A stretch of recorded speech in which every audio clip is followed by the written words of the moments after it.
welcome to our Women's History Month Roundtable. I'm LaToya Haynes, Director of Racial Equity at Intuit, and I'm excited to be your host today. To get the energy going, please add your location to the chat so that we know where you're joining us from. Today, we will focus on how women in small business cope, survive, and thrive in challenging times. I'm here with a wonderful group of women who will share their stories, experience, advice, and highlight many of the stories that you've told us about this past year. So grab your favorite note-taking tools and get ready to capture some great tips from this amazing roundtable of women. First, I'd like to welcome three of our QuickBooks customers and small business owners. LaJuanna Russell runs Business Management Associates, a management consulting firm providing human capital management for government agencies. LaJuanna, your company has more than 100 employees.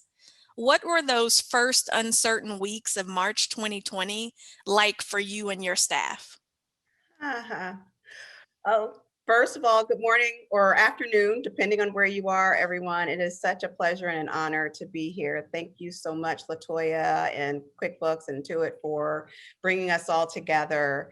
So we have staff across the country. And so generally they work with our clients. So they're going to client sites.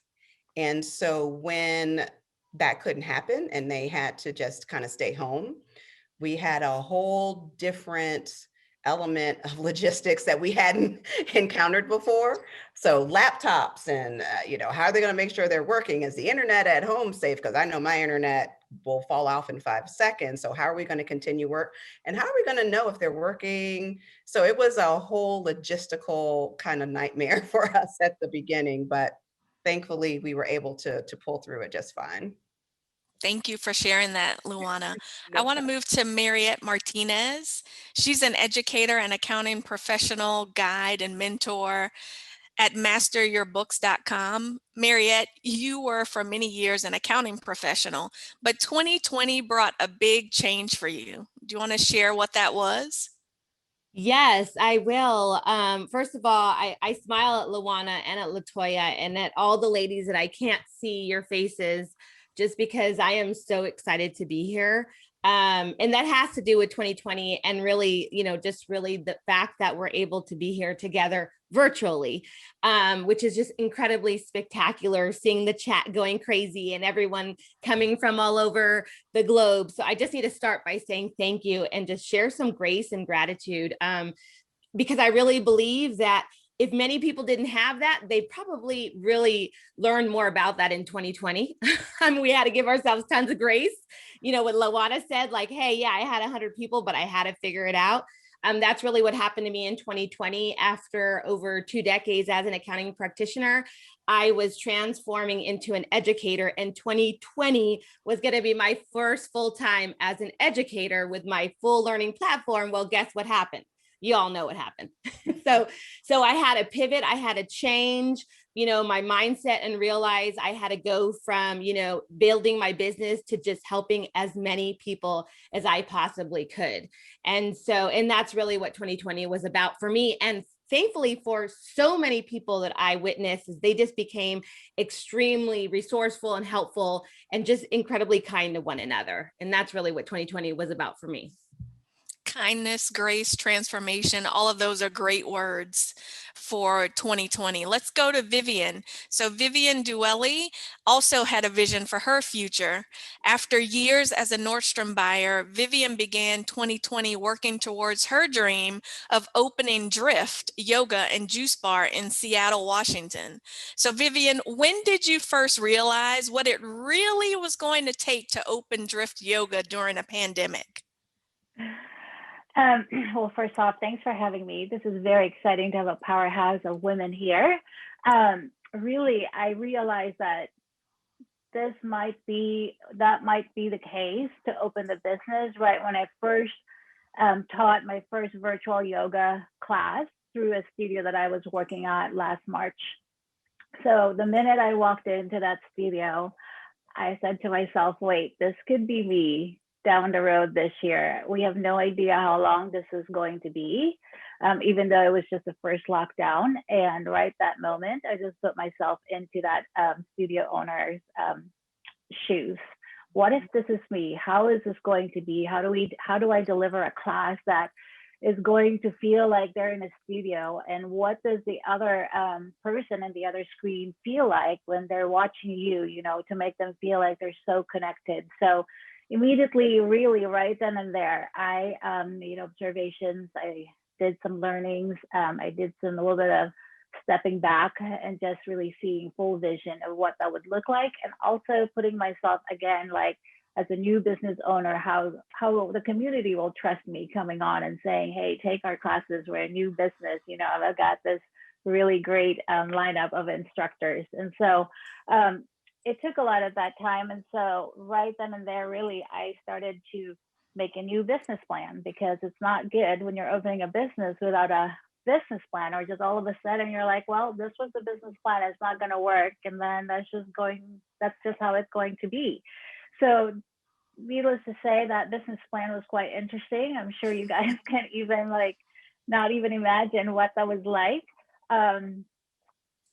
I never thought I'd actually be doing a business plan based off of a virtual kind of situation, or like having a lot of like hypothetical situations also, is like playing some scenarios of like what ifs and all. But really having a clear plan and executing according to that plan, not knowing how it's going to be, and knowing also a plan when you have to react to a business that is not going to work at that time, especially during the pandemic. It's not the right way to do a business, as you know. We don't want to be reactionary, otherwise we'll never get the results that we want to be, but you don't want to do it too much as well. You only want to go at a certain point. And then really, again, I started to reconnect with a community. This was a different lifestyle that everybody was having, working from home, not leaving home. It wasn't easy, but I just continued on and really tried to be with the people in the community and believe that this was going to be fine. I feared everybody's mental health at that time. You know, we're not used to this kind of thing. We're not used to the isolation. And so, I really began the work to replan right in the beginning. And so I'm glad I did that, because again, not knowing also when we were going to open, because construction started in March. I was supposed to open in May. And finally, when October came, it wasn't easy, but it felt a little seamless, knowing how to do it the best way I could. And here we are 5 minutes later. Thank you for sharing that, Vivian. And finally, we are pleased to welcome someone to this roundtable who can help us understand a little more about the big picture impact on women this past year. Molly Wood. Molly is the host of Marketplace Tech, the technology correspondent for all the marketplace shows you hear on public radio, and the host of Make Me Smart podcast. So welcome, Molly. And my question for you is, when do you rest? When do any of us rest? Do moms and women sleep at all anymore? Actually, thank you, LaToya, and thanks. I'm so delighted to be part of this panel. I've actually been watching the chat go by as everyone's talking, and it's like almost got me in tears how much this conversation and every part of it is resonating with women. I think, you know, like so many people, I had a child come home and be doing school while I was working. We took our podcast daily to make sure that we could be covering the economic impact of this show in addition to the other daily show. And I think what has been so striking for me, at least, is to be covering these issues constantly, the economic impact on women, on small businesses, particularly of women of color who are still struggling to recover as this pandemic goes on. And then also be one of these tired, frustrated, stressed out moms whose workload doubled and who's, you know, got a new part-time job helping my kid get through school. So I think we all empathize with each other. We're all doing the best we can. We're all doing, frankly, incredibly, and are dang heroes, if I may say so. And I'm honored to be among you. Thank you so much for that, Molly. Now, we also asked you, the audience, to share the challenges you faced and how you've managed those challenges and what you need to succeed going forward. We received more than 2,000 incredible responses from women, those who identify as women, and non-binary members of this community, as well as men who shared how they support women-owned businesses as well. You are a part of so many types of small businesses in almost every state across the United States and in Canada and many other countries. I'm reading all the Slack and chat messages that are coming in. Y'all are representing from everywhere. You are doctors and lawyers and educators. You're members of our wonderful accountant community. You run nonprofit organizations, cleaning services, HVAC repair, heating and oil, paving companies. You're CEOs and CFOs. There's tons of artists and artisans and truck drivers and restaurant owners. Some of you during this time have lost family, and we want to acknowledge your loss. Our prayers and our positive vibes are with you during this time. We also want to make sure that we acknowledge those who've been on the front line to fight against COVID-19, and we want to thank you all for your commitment and your support. So many of you have persevered in a year filled with millions of challenges, and we want to acknowledge your struggle and celebrate the fact that you're still here and leading great businesses.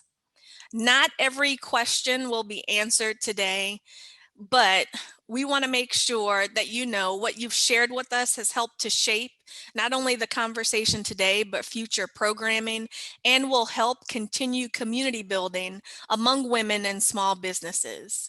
So if you're comfortable, jump in the chat and start building that community right now. To start with, let's answer a question from Alexis, who asked us to all share one resource that has truly been a lifesaver for you during these times of uncertainty or challenge. So drop that right in the chat as we go along. Please feel free to share those great resources that have helped you make the pivots and transitions that you need during this global pandemic. I want to make sure that we start this discussion. There's some amazing women here, so I'm ready to get into this conversation. So I want to start, Molly, with you, because we often don't share our stories. You know, maybe we're too busy, we're too tired, or we think our story just isn't as bad as someone else's. That's some of the themes that we heard. So I wanted to ask you just to give us a little sense of what this past year has been like overall for women in the workforce. Yeah, I mean, you can see from the women in the chat right now that everyone is experiencing a version of what I'm about to tell you. And all I can say is you are definitely not alone. Women and small businesses have been hit the worst, the absolute worst. The existing unpaid labor that women did doubled. Women-owned businesses closed at an appalling rate. Women left the workforce at just staggering rates. In December, just December alone, there was a jobs report that said that 140,000 jobs were lost, and all of those jobs were women. Every single one of them. And in fact, women didn't just lose 100% of the jobs that quarter, they lost 116% of the jobs because there were 16,000 jobs added that went to men. We know that women in the workforce are experiencing the slowest recovery. Black women and Hispanic women are experiencing, in fact, the slowest among women. And it just is like this story that I think because we've been so insulated, we have felt like we were maybe alone. And it's clear from this community that you're not. And whatever you're experiencing, you're not alone. And for people who kept their jobs or were trying to keep their small businesses alive, the workload doubled. Even office workers who are no longer commuting and who are afraid that they're going to lose their jobs are working 2 to 2.5 hours more every single day, according to some research, up to 11 hours a day for women in the United States. And I think everybody can imagine, particularly when you own your own business, there's no more separation between work and life, because it's not like there's a party to go to that would make you put the laptop down. And there's this sort of constant fear that you won't survive. Over 100,000 small businesses, they think, have closed forever as a result of this pandemic. Now, obviously, I don't want to bring everyone down. We have to acknowledge the staggering loss of women in the workforce, because it will hamper our recovery for years to come. I'm glad to see that the Biden administration has already essentially said this is a national emergency, and that there is emphasis on getting money into small businesses, which is something we've been reporting on the entire year. But no one should sugarcoat it. Like, women took the brunt of this. Black and Hispanic women took the biggest brunt of it, and the recovery is still slow, and that's just got to change. Everyone needs help. Thank you for that. I hope this reinforces, the expectation that your story is an important part of a much bigger story. So I want to make sure that I turn to our small business owners to ask, what was your greatest challenge this past year, and how did you overcome it, or at least manage it? So Vivian, I'd love to start with you.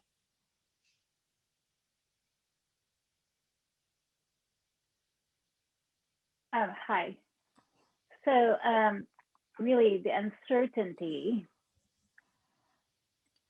opening a business in the midst of the pandemic and not knowing what that would look like was really hard. So the unknown and having the belief that everything will be okay was really difficult. And also keeping the energy up and staying upbeat for my employees so that they can keep the same as we build the relationships with our customers. So that was really difficult as a new business, not knowing what we can expect.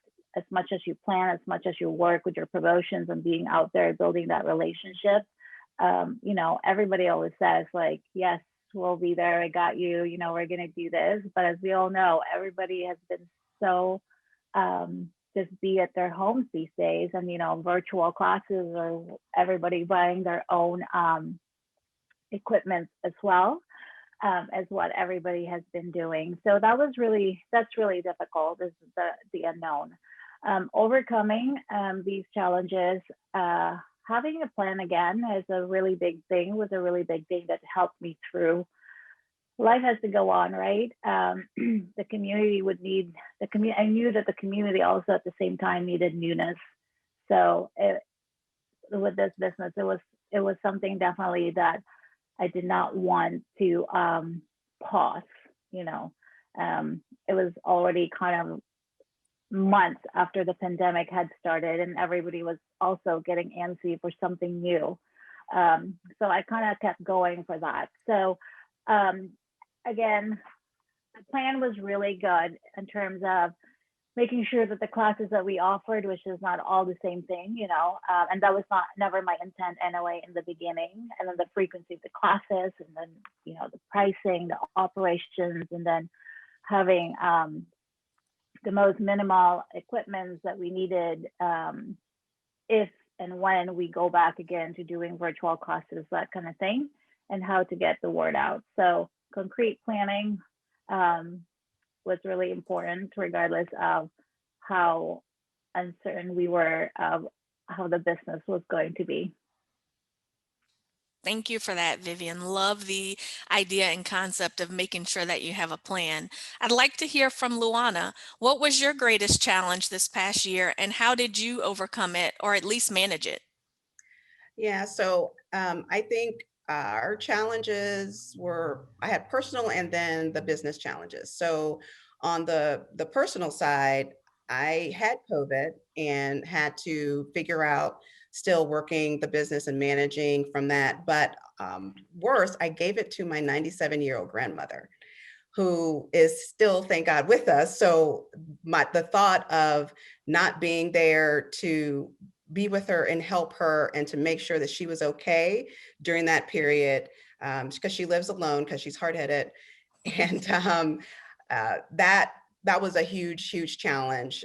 Second layer of personal challenge, my daughter was turning 18, and for all of the kids, right? My heart goes out to all of the kids, but my daughter was turning 18, graduating from high school. So she had no 18th birthday, no prom, no graduation, and then going off to college. So we had to actually get her physically to the location. So all of that just, it took a toll, but what I did find in that and on the positive is the connection that I gained with my daughter and with my grandmother through that process was amazing. My daughter and I are so close. We've always been close, but just even more close now than I ever thought we could be, because unfortunately, she was here with me in the basement all the time. So she had no choice, but just getting through that with her and trying to keep her spirits up through everything that she felt she was losing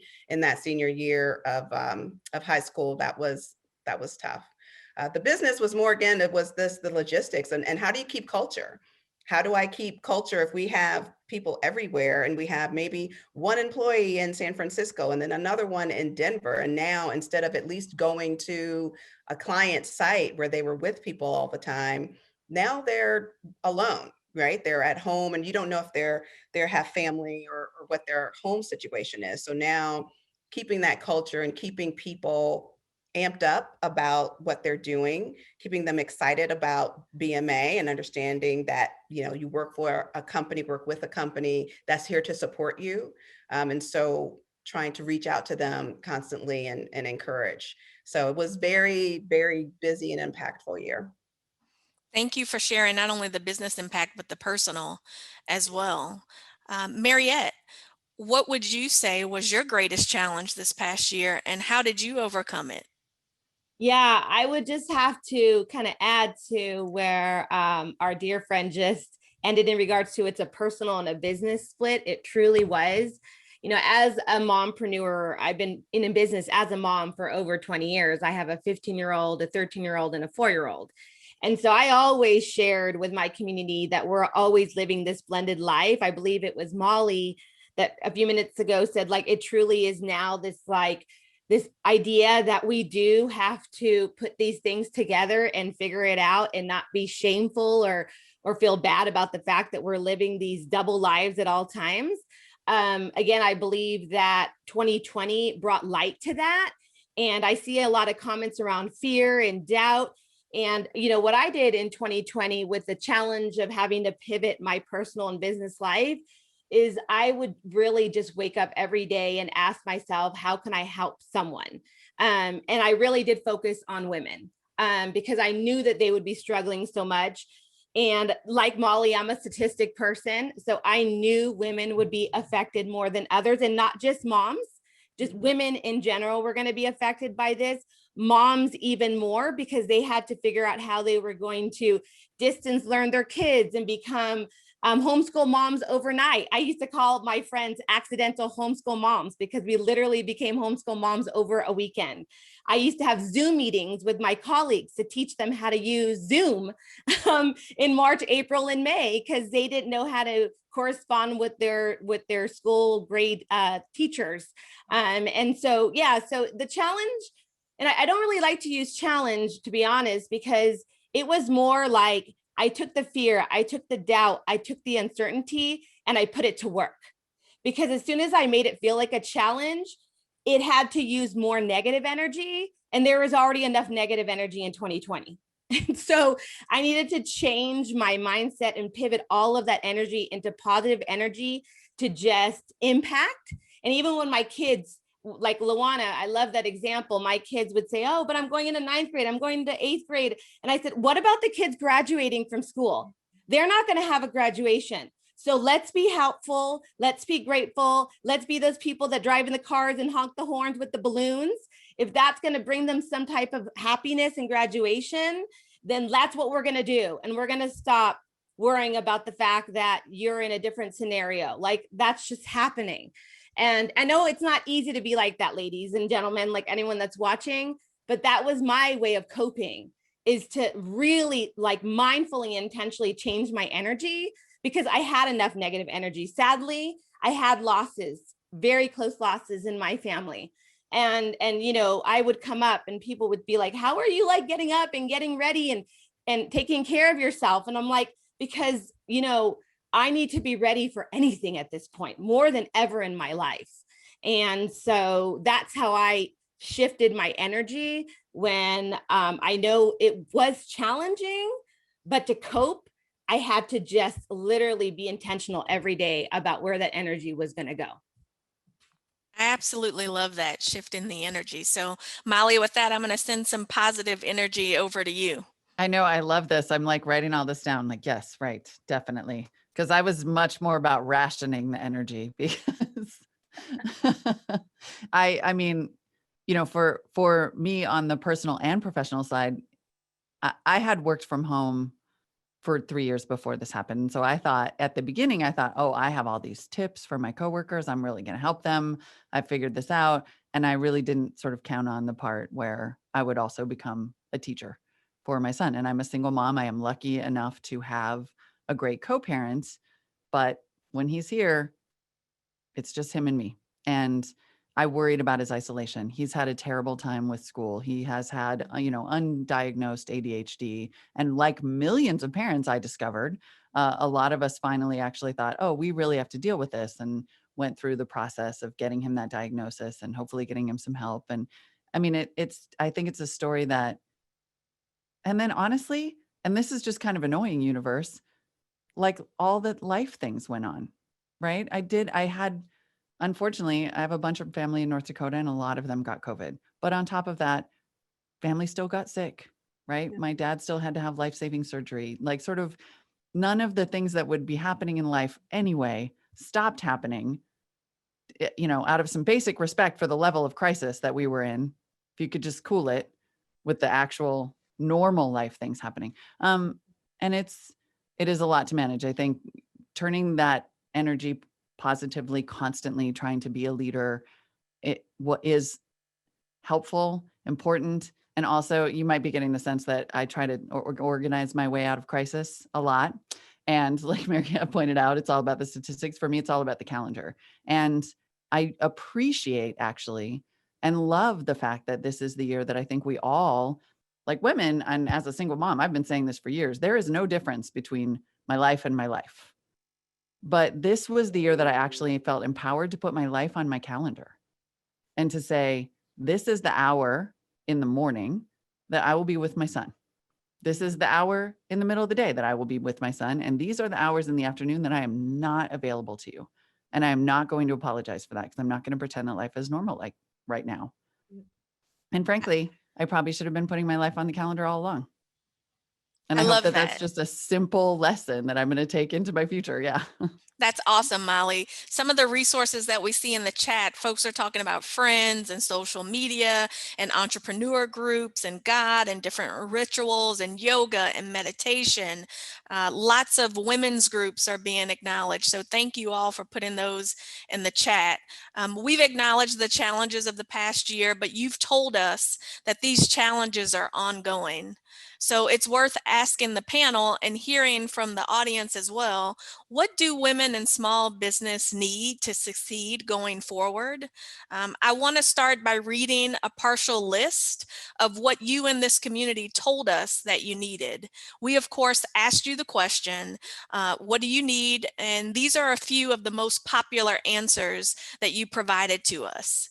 We heard things like capital, where to find loans and grants, funding, mentors, childcare, healthcare for small businesses, a different way to determine credit worthiness, access to knowledge and the time to absorb that knowledge, learning QuickBooks, respect, to feel less alone, a network of women helping each other.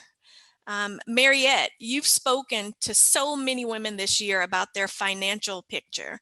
What are some of the things that they're telling you they need? Yeah, well, all of those things.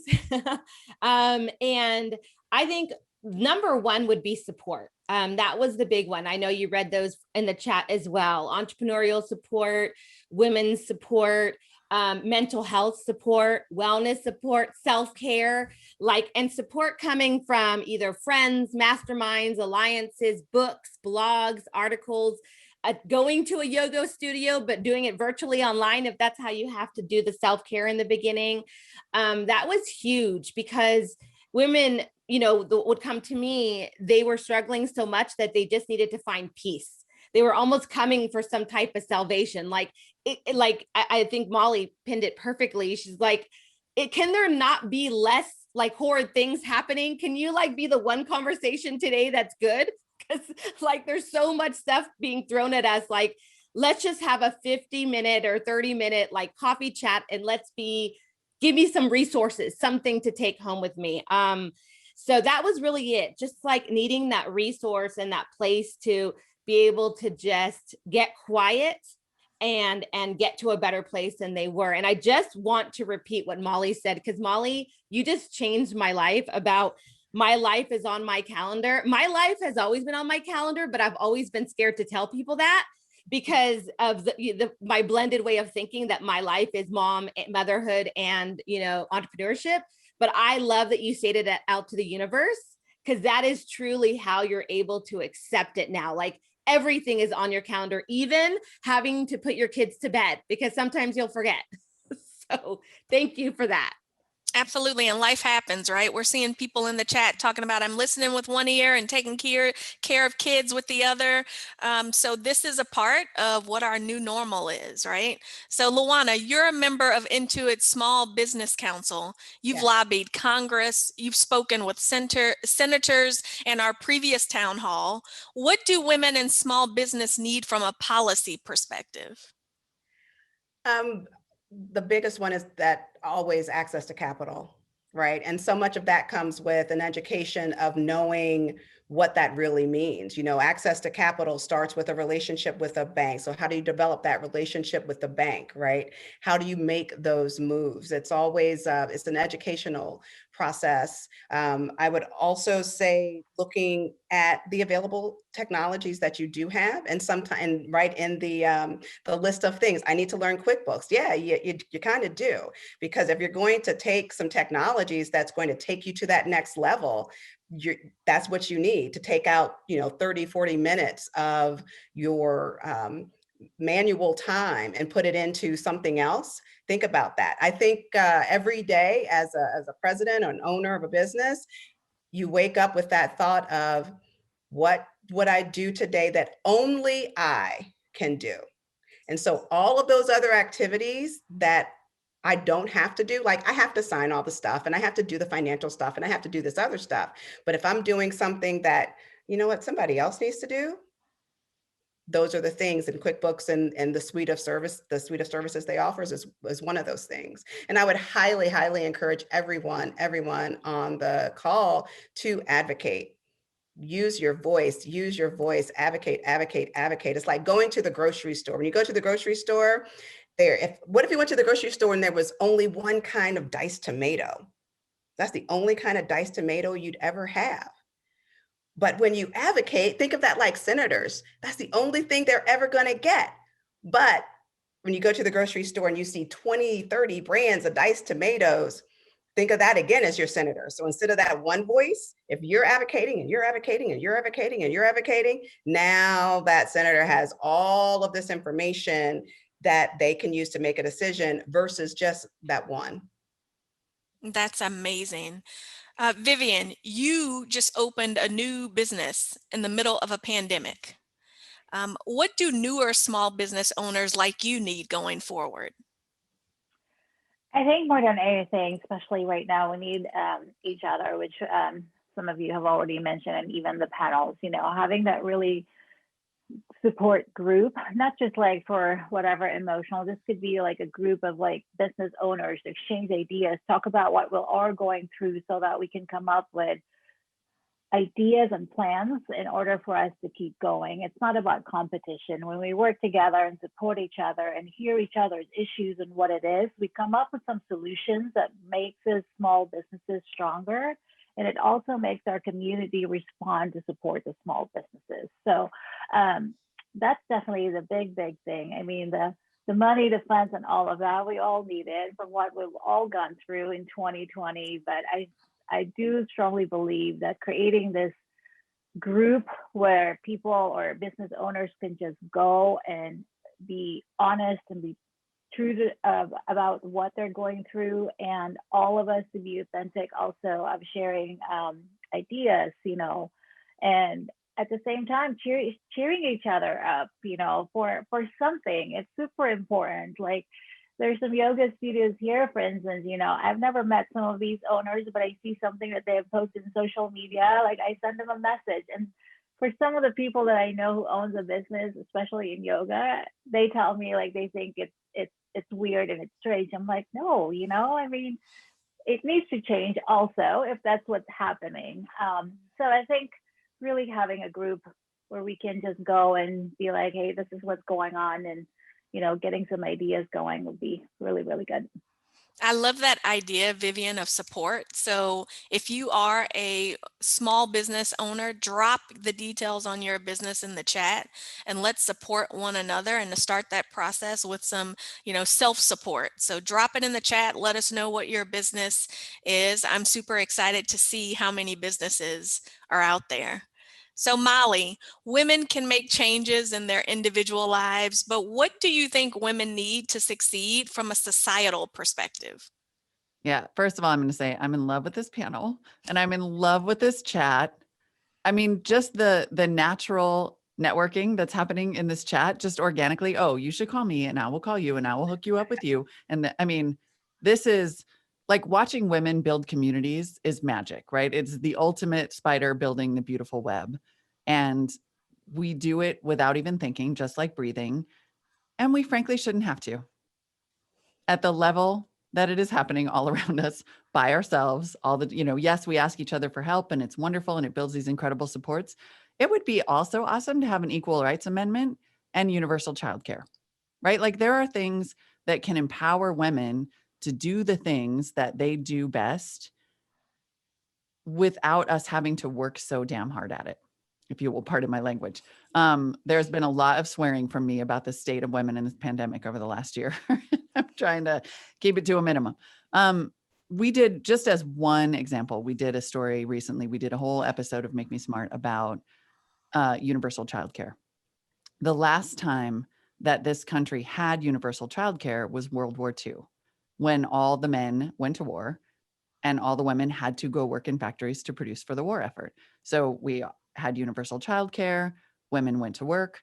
They liked it by all accounts. They built communities at work. They were very efficient and effective because obviously we're awesome at everything. And then men came back from war and that childcare went away and women had to go back home. And it was just that simple. And we know that an economy thrives when everybody in it thrives. And so creating that systemic support, it's frankly heartbreaking to see that hasn't been a part of the relief bills yet. Creating that support is going to allow us to succeed without having to do it all ourselves, which I think is how so many women feel right now. And there are lots of resources and lots of companies that are willing to help, and we're all willing to help each other. And we need a little bit of that back. What I hope is that there will be a sense of national empathy that comes out of this shared experience, that we'll understand what happened to each other, and that frankly, lots more men who were used to this work happening invisibly around parenting and homes and house care will have seen how hard it really is. Yeah, that is amazing, Molly. The chat is on fire. There's a comment in one of them that caught my eye was this whole get a Brave squad together if you don't have one. People, to support you and help you do some of the hard things or scary things out there. So I thought that was a great add to creating not only that sense of community, but getting the support in place that you need. When we opened this roundtable up for registration, we asked our attendees to submit questions and to tell us about their experience. And you've been adding that to the chat as well. So let's take a couple of minutes and read some of the responses. So the first one that I'd like to point out, Katie shared, I would love to know what mistakes these ladies made early on in their careers and how they overcame those hurdles and how to get help from others And what might that look like for them? Can I start? Please, yes.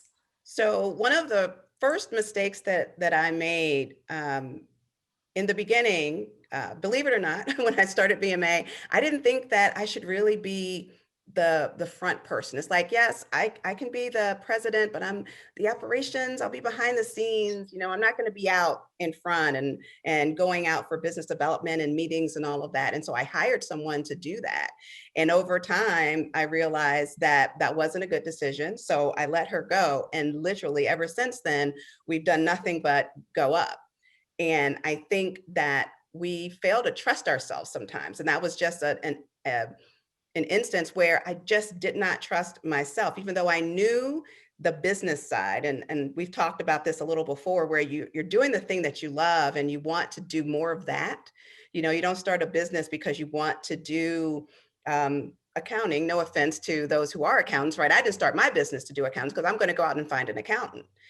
And so when you get into like, oh, but I have to still understand what that accountant is saying to me. I still have to understand compliance. I still have to understand some legal. I still have to understand some this or that. It can bog you down, and you forget that you do need to just trust yourself, because you started this thing because you're great. You're great at the thing that you do. You're great all the time. You're great every day. So just trust yourself, and you don't force yourself to need something that you might not need. Trust your instincts, trust your gut, trust yourself. I love that. Share one of the questions, LaJuanna, that caught your eye. Oh, I love the question. So everyone knows that, many of their organizations start as a sole proprietorship and then you grow, right? And so there was a question from, is it Delise? And she asked, what are usually the core challenges from growing a business from a sole proprietorship, one woman show, to a more robust organization? What turbulence should I plan for? And when I first saw that question, I thought, turbulence. People are turbulence, right? Because people don't think the way that you think they think, right? You can say, this is an apple. And someone else can look at it and say, yes, but it has green and orange on it. So it might be a different kind of apple. And so what you think in terms of what you're giving to someone as an assignment or as a goal or as a mission, they are looking at it completely differently than you would expect. So over time, you really learn how to better communicate so that your expectations really are met. And even when they aren't met, how can you circle back around? Because the business is only going to grow when you're adding others into it, and understanding how they're going to communicate differently and look at things completely differently than you are. And I would add to that you also need to remember that, yes, your business as one person, you need different needs. You have different needs and different services. When it grows to 1 million, you have different needs, different services, different people. When it goes to 3 million, when it goes to 5 million, if it goes to 10 million, the people that you need around you at each stage of your growth and development might be different people. And those are very tough decisions to make, right? So if someone has been with you from the beginning, helping you get to 1 million, but you realize that those skill sets might not help you get to 3 million, what do you do, right? And you have to be able to make those tough choices. I love that. Let's get all these businesses to 10 million. So to do that, drop in the chat, what motivates you in your business to continue to push forward and to not quit? Drop all of those great details into the chat so that we can see it. LaToya, can I add to what LaJuanna said? Because that was super powerful. Yeah. Just because solopreneurs or solo owned businesses that many times they believe have to stay small, which is really not the case, has been really my passion and my specialty for over 20 years. And what I mean by that is my mom owned a chain of restaurant for 30 years, and she was really the one on top. And then she started building the restaurants and didn't really understand, as LaJuanna said, is as you start building, you do need your key players. And what she didn't know is she was the one that, in her case, she was the one, the facing one, she was the president. And then she didn't really build her team, because we're talking about in the 60s, 70s, and 80s. And she struggled. And sadly, she had to close her doors after the 30 years because she didn't build the strong infrastructure.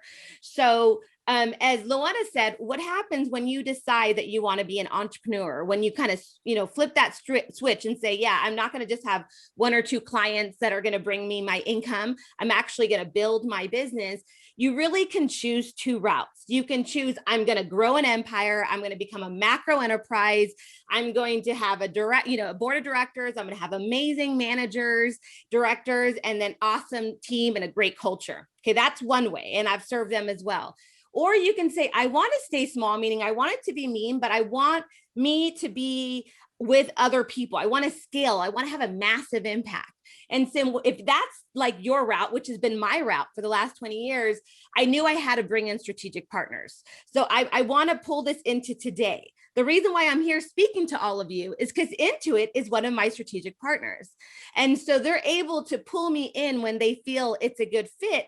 And I'm able to make a massive impact and connect with almost 1,000 ladies and men that are here and, really still live my passion without having to have a team of 100, right?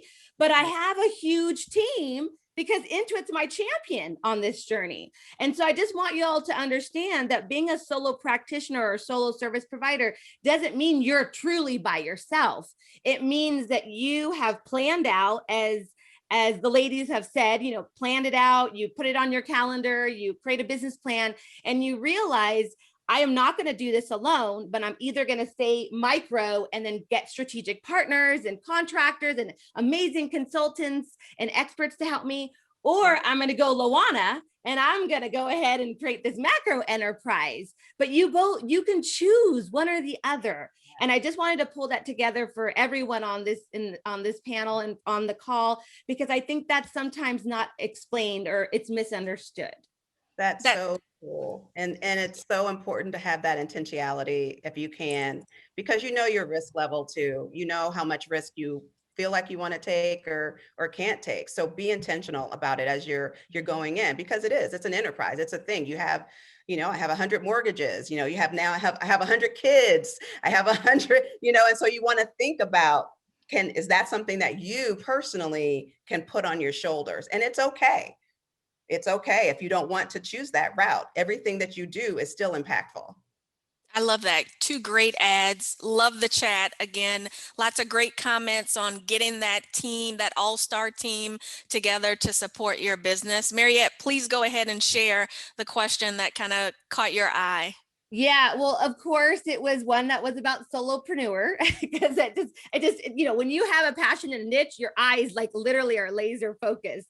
And so it was Kelly. She shares, I'm a solopreneur providing leadership development and executive coaching to a specific market, advice on how to grow a business when you are the product.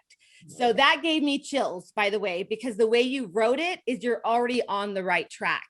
You know who you are. You stated it right there. You're already essentially writing your mission, which is incredibly important. And then when you said product, I wouldn't really consider you a product. You're a human-centered entrepreneur delivering something that's going to impact the world. So I would probably not use the word product personally, because you're a person, you're a human, and you're going to create some kind of impact, especially if you're dealing with leadership and development. And then your question was around marketing and social media advice.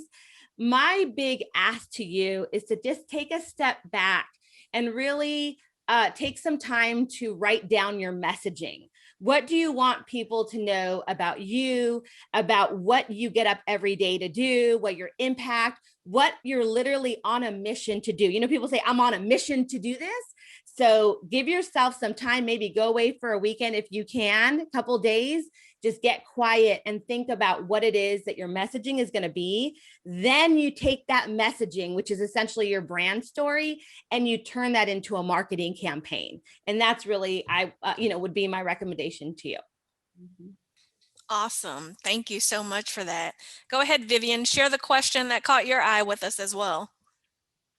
The one with the one that who works with her husband. So that caught my eye. It's because my husband, although he's not really a big part of this, he and I has always shared about our careers in the past. So He's been a partner, so I kind of appointed him to be an advisor, so to say. And really what that just means to me is like, he's my partner and he's the advisor who I get to talk through things that I want to do and making sure that this is, you know, that my vision is really, it makes sense. So, but there's some things that need to be cleared when you want to work with a husband or a significant other, is that one of them is that you really have to make sure that you separate your relationship and the work relationship, if that exists, you know, and you have to be okay with that, because there's going to be some topics and situations that you're not going to agree in the work side of your relationship. And maybe it's the same thing too on the other side, and you can't crisscross it and bring it together because it's going to ruin both of you. And also setting the expectations. So knowing what both of you is supposed to be delivering and what you're supposed to be giving into this business. And then also knowing the strengths, both of your strengths, in order for you to really be able to talk through your business plans or reviewing whatever it is that you need to do for your business. And that's really important, because sometimes, I mean, we all know that we're experts of so many things and we're the best of the best, you know, for something. But, you know, working with a significant other, sometimes you end up competing and then you never get anywhere because you're always going to be right and he's always right as well. So it really needs to be clear. And also what also has helped is that putting in a calendar a powwow time where you just like hash out everything that's really been bothering you, you know, like whether it's the way you've communicated. He has a full-time job, obviously, and this is my full-time job, running the yoga studio and the juice bar and the bake shop. And so it's important to have those moments, because sometimes, you know, I don't think he's working from home and I'm at the studio. I sometimes forget that he's working from home and he's busy, right? And sometimes I send him a text for something and he doesn't get back to me and I get all crazy. So it's super important to have those times, because he gets to tell me like, hey, I'm working. You can't expect me to get back to you right away. However, I do take a lunch break at 12. And so now it gets to be easier. And sometimes I get to call him. It's a lot more pleasant. So really defining those roles, as much as it sounds like a business, but you know, it is a business, but you got to have your relationship running too. So really having that line divided out between business and work, it really is super, super important. And making sure both of you are in line with the business, always on the same page, so that if you're talking to somebody, both of you are talking to somebody about your business, both of you can just feed off of each other and pick up off of what the other one is saying, instead of going, wait, did we talk about that? We didn't talk about that. So clarity, setting expectations, and separating the two relationships. Those are the three. That's awesome, Vivian. There are a few people in the chat talking about those personal relationships that are helping their businesses in places where they may have some conflict. So I think you gave some great tips on how to address those. Molly, any questions stick out to you? Well, I too will skip ahead to my second option, because this is so relevant, and I hope that I can be helpful on the question of how can someone who owns a small business reach out to publishers or journalists to share our business and story. We're at a time, and this is so we've done, you know, our small business coverage lately is focused around this idea that all of a sudden a bunch of businesses that maybe weren't digital before all of a sudden are, right? Suddenly everybody is in the e-commerce business, and you have all of these platforms saying, let us help you reach a national audience for the first time. And that is its whole own growth challenge. You know, Intuit is one of the companies that's doing that. And then there is this question of discovery when you're in this national pool all of a sudden, or you have been trying to survive a pandemic. And so none of this should be taken as like advice about how to get on marketplace. But what I will tell you is that just as I'm seeing in the chat room, just as I'm hearing from everybody on this panel, each of you is a story. Each of you is a human with a story. So you're like, your business might be interesting, but I'm betting you're more interesting. And that ultimately is the goal. Great storytelling with real wonderful people behind it. I think that the simplest answer to like how to reach journalists in particular is that we're all on Twitter. Just go on Twitter. Just tweet at them a lot. But, and I believe, and like everybody believes in persistence. You wouldn't be small business owners if you weren't persistent. And so just keep coming. Thank you for I that, hope that's Molly. helpful. Super helpful. Everybody's rushing to Twitter right now to follow people. We could continue this conversation for a while, but I know we're close to time. So I want to make sure that everyone here knows after the event, we will be sharing this recording with you via email and on our QuickBooks YouTube channel. Please share it with anyone that you think might find it useful. We would love to connect and continue the conversation on social media. So move the conversation there. You can share the stories of the challenges that you've overcome, the coping mechanisms you've used this year, and what you need to succeed going forward on Twitter and Instagram, tagging at QuickBooks, and hashtag Women in Small Business. Thank you again to LaJuanna, Vivian, Mariette, and Molly for dedicating the time for this wonderful discussion. And thank you to those of you who wrote us to share your story, and for those of you who are joining us today and keeping this community going. Vivian, make sure that you tell us what's ahead for Drift. That's DRIFT Yoga and Juice Bar in Seattle, please. Well, we entered phase 3, so it's super exciting. So we opened our doors just yesterday to not really 50%. We're still kind of below the 50% just to make sure that we ease into it slowly. So that's exciting. And our juice bar seating opened up also because now the weather is getting better in Seattle. So we get to slide those windows open. So it's kind of nice. So yesterday was great. A lot of our clients were hanging out and making some girlfriend dates. So that's super exciting. And then other than that, we're going to go and try to be more of a full service studio, like slowly making this vision come to life with like the vegan, gluten-free baked goods that taste just as normal as full fat ones. So, yes, please come visit and swing by. And in the meantime, we do have some classes on demand if you'd like to check them out, or our retail also is up and live on the website. So order away. Thanks, you guys. This was wonderful. Thank you so much, Vivian. Mariette, where can people find you? Yes, well, I laugh when Molly said about Twitter. So my teenage kids are like, Mom, why do you go on Twitter?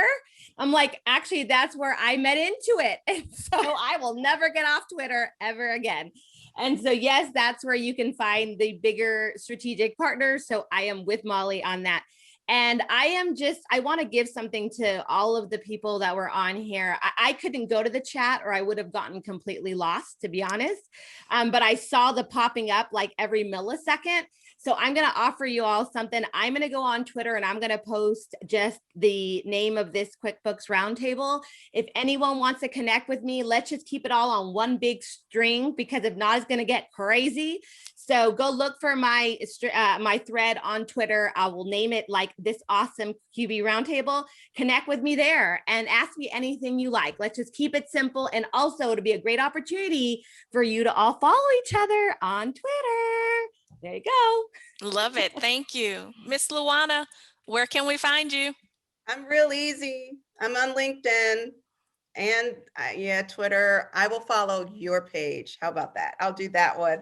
But I'm on LinkedIn, LaJuanna Russell, very easy to find. So I look forward to everybody's messages and questions, and we can definitely keep this conversation going. Thank you. All right, Molly, where can we hear you? Yeah. Hopefully you can hear me on your local radio station. My daily broadcast show is called Marketplace Tech, and the podcast is Make Me Smart. And between the two, we're pretty much talking about all of these things all the time. And then obviously at Mollywood on Twitter. So I will look for the big thread. I'll dive into LinkedIn just for LaJuanna. It's going to be worth it. There you go. Jump into LinkedIn just for LaJuanna. Again, thank you all so much for being a part of our QuickBooks Roundtable. I'm LaToya Haynes. Goodbye, and continue to create some great business opportunities.